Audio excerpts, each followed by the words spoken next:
Good morning, students, and myself Mamta Karkar, Professor of Law. I will be teaching the subject Intellectual and Industrial Property Law. That earlier in the introductory lecture, we have taken a brief introduction of the whole syllabus. ગયા વખતે જ્યારે આપણે એક introductory lecture લીધું હતું ત્યારે આખા સિલેબસનું આપણે શોર્ટમાં સમજી લીધું હતું કે ભાઈ industrial and intellectual property part 1 આ જે સિલેબસ છે આપણે બિઝનેસ લોમાં તો એમાં આપણે શું ભણવાના છે right now today we will start our first unit, that is IPR and International Perspectives. Unit 1 જે છે આપણા સિલેબસમાં આપેલું એ ફક્ત એટલું જ લખેલું છે કે IPR and international perspectives, but as a student we have to study what are different intellectual properties, how they have implication on various international perspectives, and how we have different rights regarding such intellectual property. તો સૌથી પહેલાં આપણે જોઈ લઈશું કે intellectual property શું. આમ તો LLB સુધી તમે આ વિષયનો અભ્યાસ કરેલો છે અને એમાં તમને ખ્યાલ છે કે ઇન્ટેલેક્ચ્યુઅલ પ્રોપર્ટી એટલે બૌદ્ધિક સંપદા જેને આપણે કહીએ એ રાઇટ્સ કોને મળે છે. તો બૌદ્ધિક સંપદાનો કાયદો એટલે કઈ કઈ વસ્તુ એમાં આવરી લેવામાં આવી છે અને ખાસ કરીને બૌદ્ધિક સંપદા કયા કયા પ્રકારની છે તો એ વસ્તુ પણ આપણે વિગતવાર જોઈશું. Intellectual property is like a creation of human being, human intellect. કેમ કે આપણી પાસે બ્રેન છે, બીજા બધા પ્રાણીઓ પાસે પણ બ્રેન છે, પણ હ્યુમન બિંગને જે બ્રેન આપેલો છે એમાં વિચાર કરવાની શક્તિ આપી છે, કંઈક નવું શોધી કાઢવાની શક્તિ આપેલી છે જે બીજા પ્રાણીઓમાં આપણે કહી ના શકાય કે એમને આ બધી વસ્તુની ખબર પડતી હોય. નો ડાઉટ આપણે એમને શીખવાડીએ અને એઝ અ પેટ આપણે એમને જ્યારે પોતાના ઘરમાં સ્થાન આપીએ છીએ ત્યારે ઘણું બધું શીખી લેતા હોય છે, પરંતુ બૌદ્ધિક સંપદા જે વસ્તુ છે એ ફક્ત હ્યુમન બિંગને જ પ્રાપ્ત થઈ છે. ખાસ કરીને મેં ગયા લેક્ચરમાં પણ તમને ડિસ્કસ કર્યું હતું કે જે વસ્તુ નેચરલ છે, નેચરલી અવેલેબલ છે, એ વસ્તુ માટે તમને પેટન્ટ ના મળે, એ વસ્તુ માટે તમે ટ્રેડમાર્ક કે ડિઝાઇન રજિસ્ટ્રેશન ના કરાવી શકો. પરંતુ જ્યારે તમે કોઈ ખાસ વસ્તુને કોઈ પહેલાંથી અવેલેબલ હોય એવા ચીજ વસ્તુઓને લઈને કંઈક નવું ક્રિએશન કરો છો, તમે સાયન્ટિફિકલી કંઈક ઇન્વેન્શન કરો છો, ત્યારે એ આખી જે પ્રોસિજર છે એના માટે તમને પેટન્ટ રાઇટ મળે છે.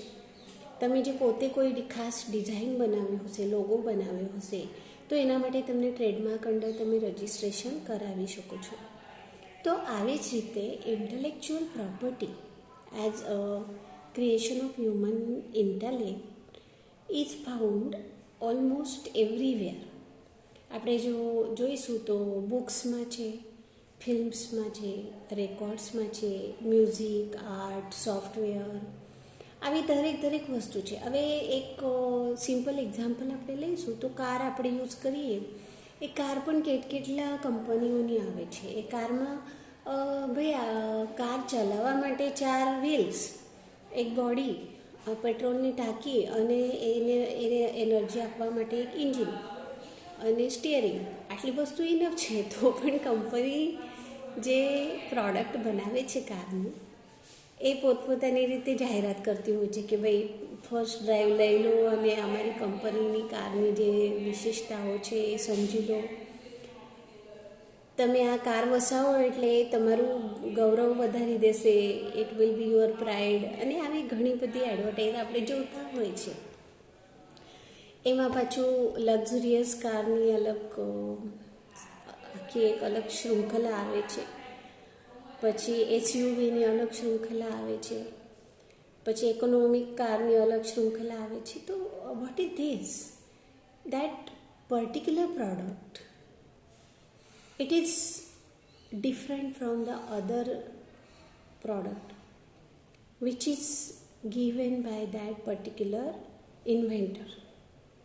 કાર હોય કે કોમ્પ્યુટર હોય કે બીજી કોઈ નવી પ્લાન્ટ વેરાયટી હોય, તો એમાં એ પોતે જે કોન્ટ્રીબ્યુટર છે, પોતે જેને એ સંશોધન કરીને એનું ખાસ ડિઝાઇન બનાવ્યું છે, એ વ્યક્તિની ખાસિયત બતાવશે અને એટલે જ એના માટે પેટન્ટ રજિસ્ટર કરાવે છે કે મારા પ્રોડક્ટની જે ફોર્મ્યુલા છે એ ફોર્મ્યુલા બીજા પ્રોડક્ટમાં ના મળે, અને એટલે જ એનું પ્રોડક્ટ જે છે એ કંઈક વિશેષ છે. અને જો કોઈ બીજો એ સેમ ટુ સેમ પ્રોડક્ટ બનાવવા માગે તો એને, જેને સંશોધન કર્યું છે, એને રોયલ્ટી આપવી પડશે. આ હક એ માગે છે પેટન્ટ રજિસ્ટ્રેશન કરાવીને. હવે આ બેસિક આઈડિયા તો બધાને ખબર છે. As a student of law, all of you know about what is patent and how the patentee will get different rights and benefits on the registered patent.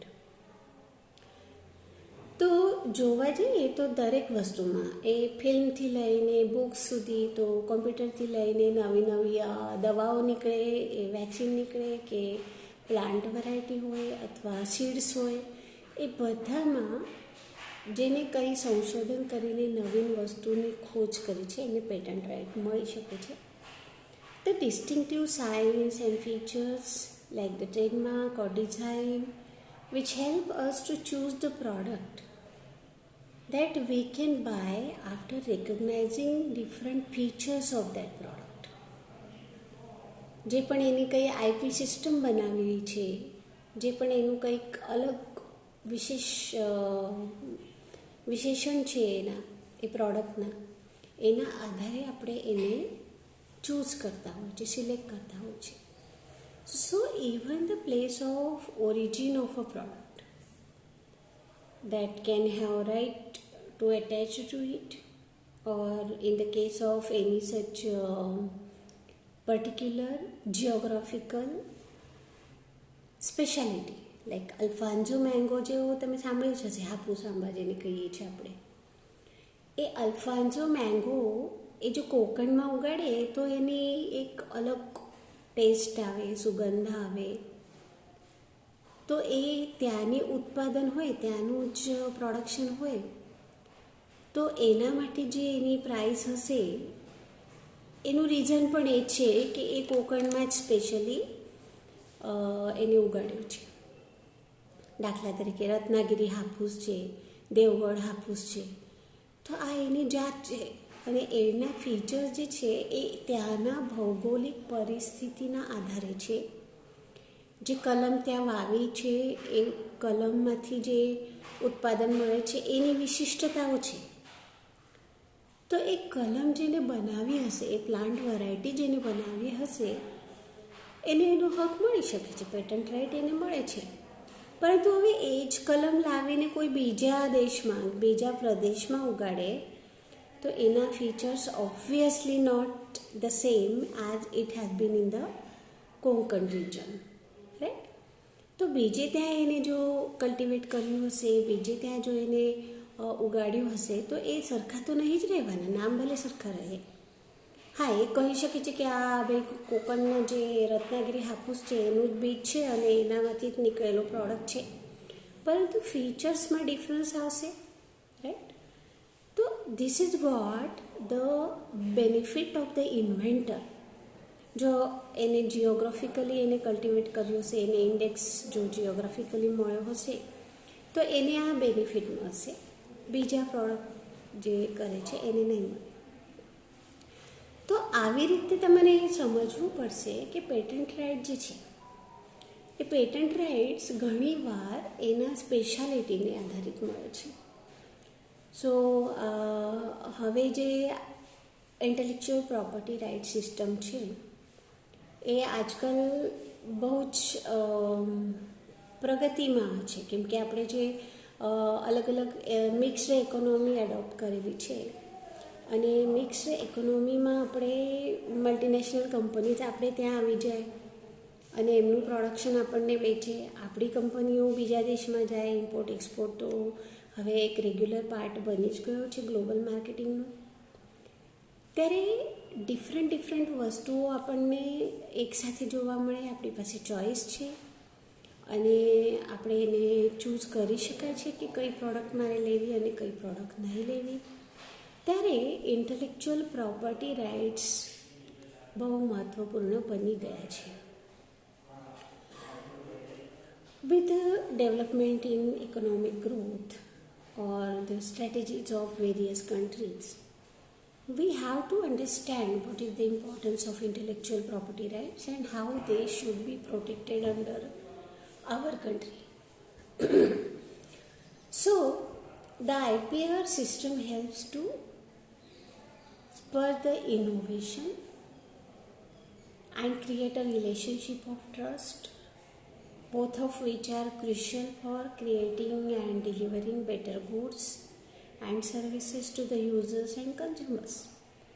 મારી પાસે જો ચોઈસ હોય કે મારે આ લેવું કે પેલું લેવું, ત્યારે હું ઓબ્વિયસલી બે વસ્તુ ખાસ જોવા.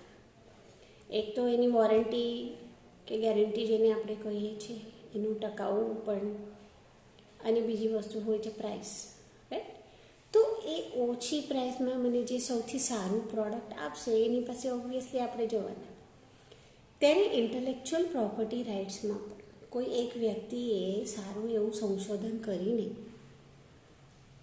પોતાની ખાસ ટેકનિક બનાવીને કોઈ વસ્તુનું પ્રોડક્ટ કર્યું હોય, એને એક ફોર્મ્યુલા શોધ્યું હોય અને એ વસ્તુ ઓછા ખર્ચે બનાવવાની પ્રેક્ટિસ એની મેળવી લીધી હોય, ત્યારે કોઈ બીજી વ્યક્તિ એનું આવું બધું સંશોધન ચોરીને એ ઉત્પાદન કરે અને એનાથી ઓછી કિંમતમાં એ વેચે, તો પહેલા વ્યક્તિ જે છે જેને ખરેખર મહેનત કરી છે એને લોસ થશે. પણ એને જો એના માટે પેટન્ટ રજિસ્ટર કરાવેલો હશે તો એ જે બીજો વ્યક્તિ એની વસ્તુ ચોરીને ગયો, એનું સંશોધન ચોરી ગયો અને એનો ગેરલાભ લઈ રહ્યો છે, એના પર એ કાયદેસરની કાર્યવાહી કરી શકે છે. તો પેટન્ટ રજિસ્ટર કરવાથી આવી રીતે એને બેનિફિટ મળે છે અને આ બેનિફિટ જ એને આગળ ફાયદો કરાવશે. તો આવી રીતે આપણે જોઈશું કે પેટન્ટના જે ઇન્ટરનેશનલ પર્સપેક્ટિવ છે એ કેવી રીતે બેનિફિટ આપે છે અને એનું આપણને શું મહત્ત્વ હોય છે. રાઈટ? ઓકે, હવે આ સબ્જેક્ટ જે છે એ સબ્જેક્ટમાં આપણે અલગ અલગ કન્સેપ્ટ ભણીશું. પર્ટિક્યુલરલી આ જે ફર્સ્ટ યુનિટ છે international perspective, intellectual property rights and international perspective. તો એમાં આપણે અલગ અલગ કન્સેપ્ટ્સ ભણીશું, ડેફિનેશન્સ ભણીશું, એના નેચર, એના types of IPR, then IPR laws in India and what are different IPR in international level, એ પણ આપણે ભણીશું. સાથે સાથે we will be discussing the international perspectives of IPR like WTO, World Trade Organization, WIPO, then TRIPS, TRIPS, Trade Related International Perspective, then various laws and various conventions which are really affecting the patent, trademarks and other intellectual properties. આ unit બનવા પાછળનો આપણે જે આશય છે એ particularly understanding the concept of IPR, જે આપણને ખબર છે પણ છતાં એને રિવાઇઝ કરીશું કે ઇન્ટેલેક્ચ્યુઅલ પ્રોપર્ટી રાઇટ શું છે અને એને કેવી રીતે આપણે આપણા લોઝમાં આવરી લીધું છે. Meaning of IPR, then nature of IPR, then different protections under the World Trade Organization and trade related international perspectives.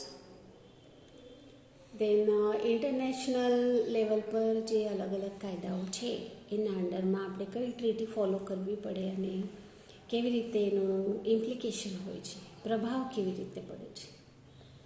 Then TRIPS obligation જે છે એના પબ્લિક હેલ્થ પર કેવી રીતે ફેર પડે. જો તમને ખ્યાલ તો છે કે વર્લ્ડ હેલ્થ ઓર્ગેનાઇઝેશન જે છે એ વિશ્વ આરોગ્ય સંસ્થા જેને આપણે કહીએ, એ આખા માનવજાતના આરોગ્ય માટેની ચિંતા કરતી હોય છે. એટલે એ માનવજાતને જરૂરી એવા દવા, અન્ન, બીજા ઘણા જરૂરિયાતની વસ્તુઓ પર એ સંચાલન કરે છે.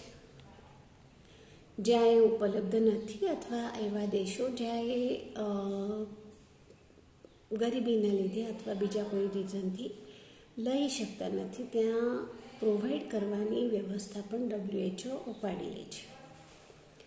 જ્યારે કે વર્લ્ડ ટ્રેડ ઓર્ગેનાઇઝેશન જે છે એ આખા વ્યાપાર વ્યવસ્થાને નિયંત્રિત કરે છે, કંટ્રોલ કરે છે, રેગ્યુલેશન્સ કરે છે.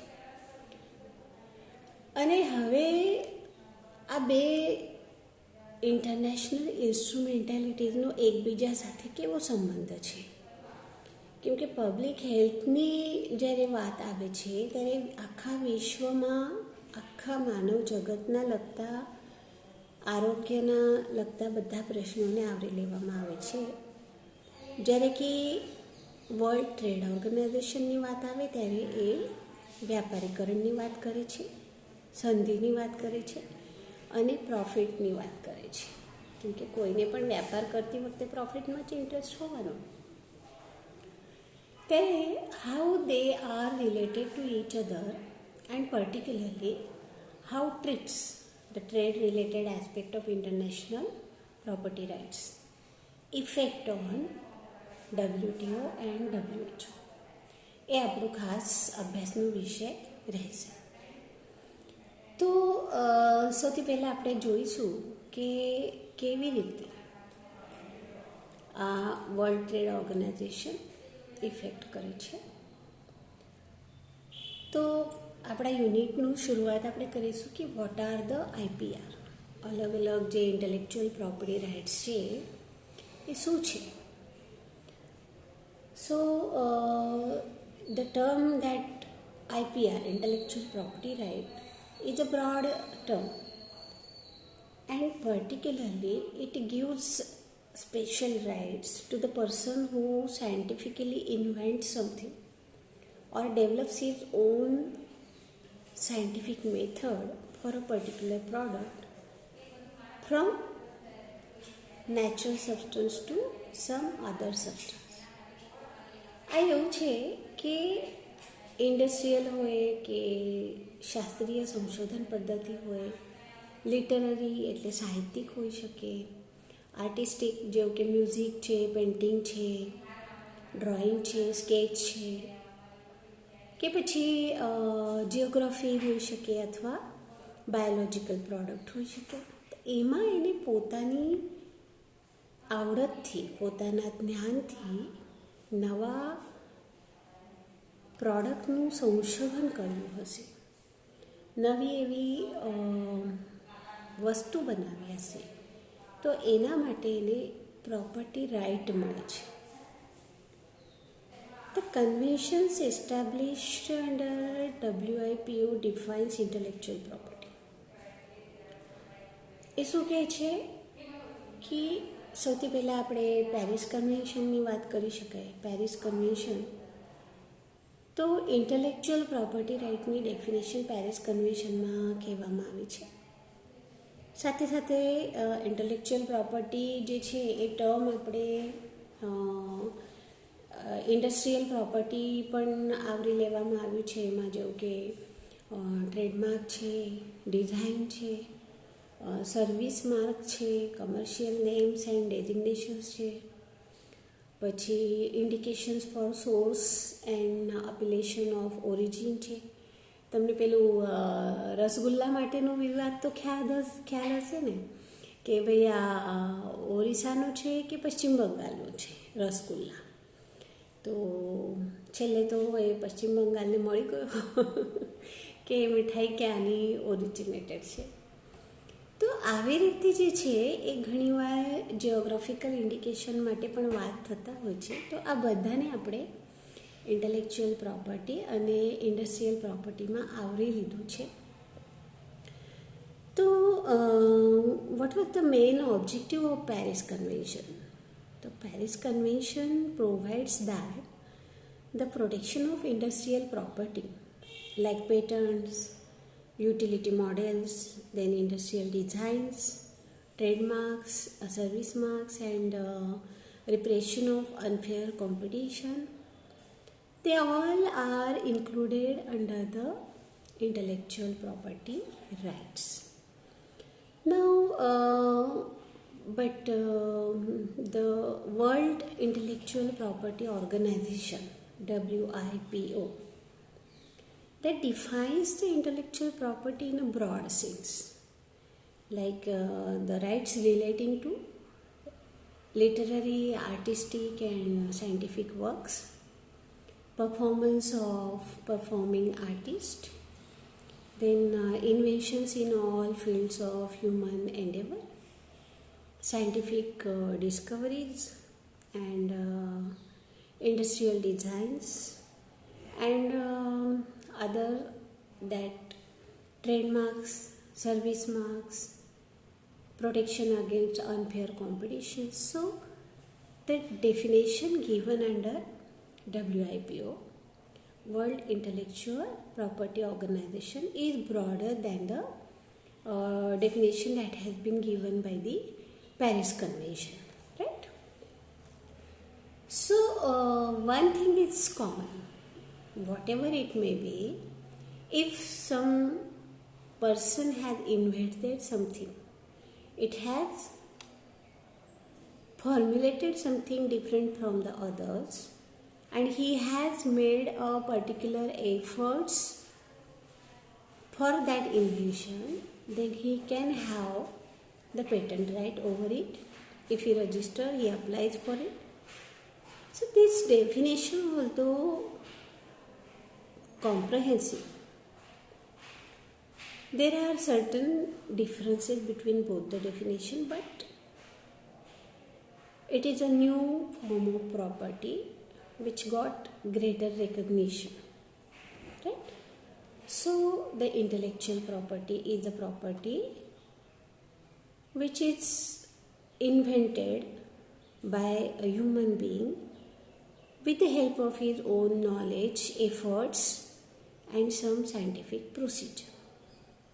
This is a more simple definition, right? So the concept of intellectual property rights as developed in India, it cannot be divorced from the developments in the international arena as well as nation-to-nation relations. There are also legal rights which result from the intellectual activity in industrial, scientific, literary or artistic fields. જે બધાની ત્યાં છે એવી રીતે જ આપણે ત્યાં પણ ઇન્ટેલેક્ચ્યુઅલ પ્રોપર્ટી રાઇટ્સની જે ડેફિનેશન કરવામાં આવી છે થોડી ઘણી અલગ હશે પણ એ મિનિંગ એક જ છે.